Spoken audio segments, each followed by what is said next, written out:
Business was.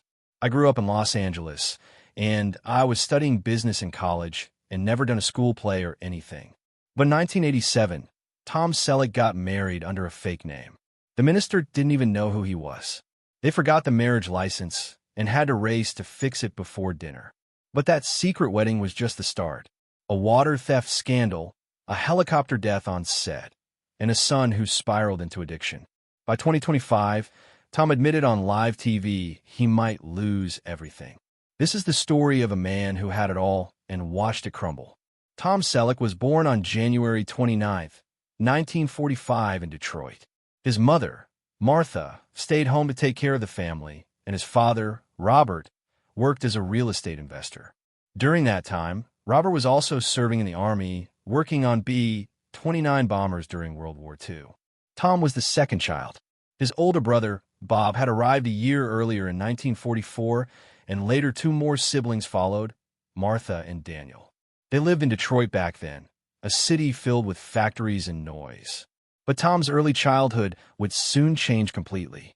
In 1948, when Tom was just 3 years old, his father made a big decision. He left Detroit and moved the whole family to California. He had taken a commission-only job with Coldwell Banker in Los Angeles. That meant no salary, no guaranteed paycheck. It was a huge risk.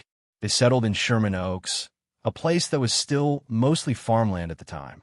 Robert believed California held more opportunity, and that gamble later paid off. By 1960, he was making $70,000 a year in commissions, which was close to what the president earned. But for Tom, growing up in California wasn't easy. He started to grow taller than everyone else. Eventually, he reached 6 feet 4 inches. Even as a kid, he stood out in every classroom.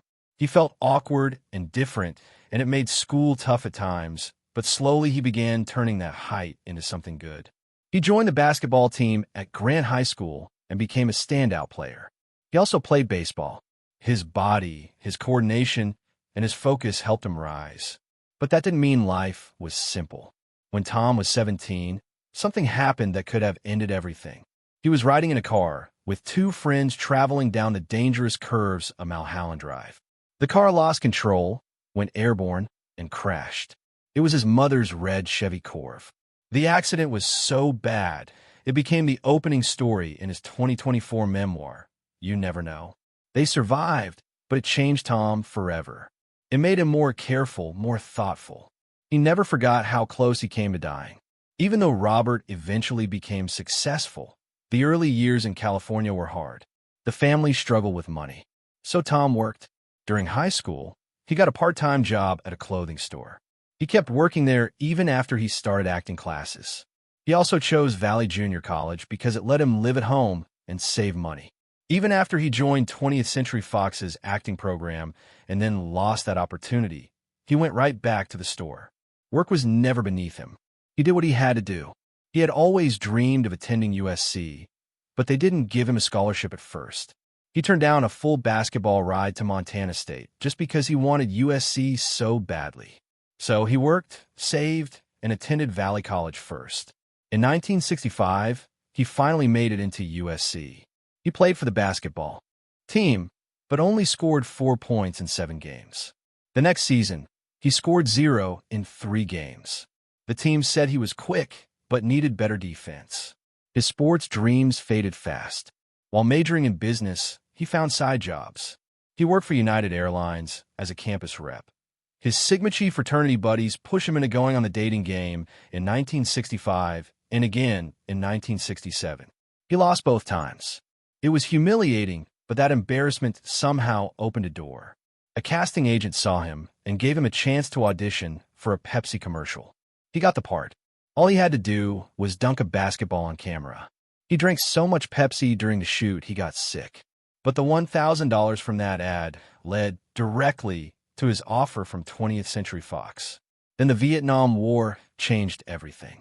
In 1967, Tom got his draft notice. Instead of going to war, he joined the California National Guard's 160th Infantry. He served for 6 years from 1967 to 1973. He rose to sergeant and later became a second lieutenant after training at the California Military Academy. At one point, he even responded to the Watts riots in Los Angeles. But the cost was steep. While he served, Fox dropped him. He kept his uniform in the trunk of his car, ready for deployment anytime, even during auditions. When he returned to acting, he trained at the Beverly Hills Playhouse under Milton Katselas. It was intense. Katselas was a rough teacher. Some said it felt more like a cult than a classroom. The students had to stand and clap whenever he walked in. He shouted, he pressured. He told actors to pull their own hair out to feel rage. Some called him abusive. Others called him brilliant. But Tom stuck with it. He endured everything. Even though he never joined Scientology, many said Cat Seals was using the class to recruit. To make money during college, Tom modeled for Salem cigarettes. His tall build and clean looks were perfect for ads. Those cigarette commercials paid more than his United Airlines gig. But later when he became famous with Magnum PI, those old ads came back to haunt him. Reporters asked him why he had promoted smoking. He hated those questions. He didn't want to be remembered as a guy who sold cigarettes to teens. He quietly tried to distance himself from it. Between 1965 and 1967, the dating game haunted him.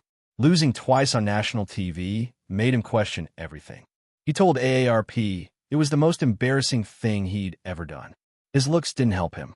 His charm didn't work. He started feeling like he didn't belong on screen.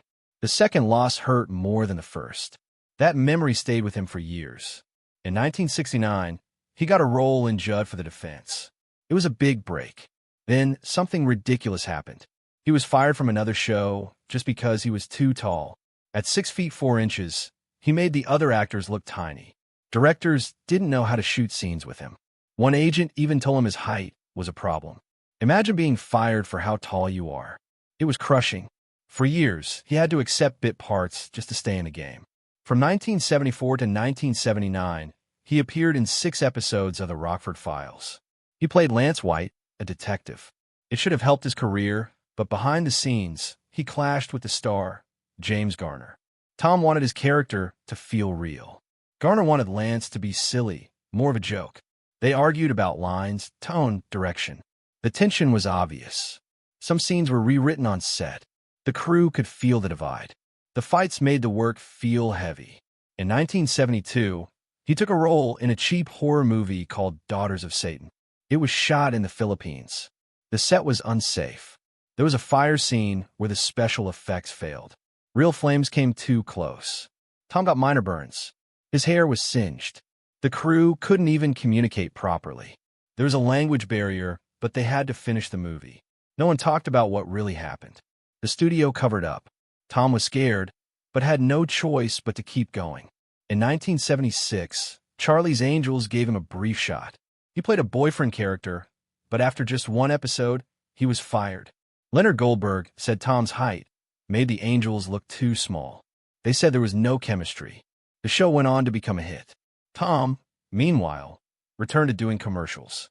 He was so broke that he only had 1 suit and wore it to every audition.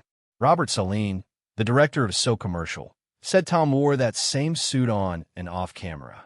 Tom Selleck almost walked away from the role that made him a star. When he first read the original script from Magnum PI, he hated it. It wasn't the smart, funny character we remember today. The first draft made Magnum a cartoon version of James Bond.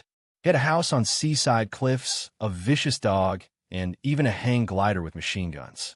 Selleck looked at the producers and said, "I don't want to play what I look like." He had done 6 failed pilots before. This one felt like his last shot. But he wasn't going to fake it. He told Donald Belisario, "I want a character with humor, not just action." Belisario listened. He rewrote the whole thing after filming had already started. The change delayed production and made CBS nervous, but it saved the show and Selleck's career. In 1984, while he was still married to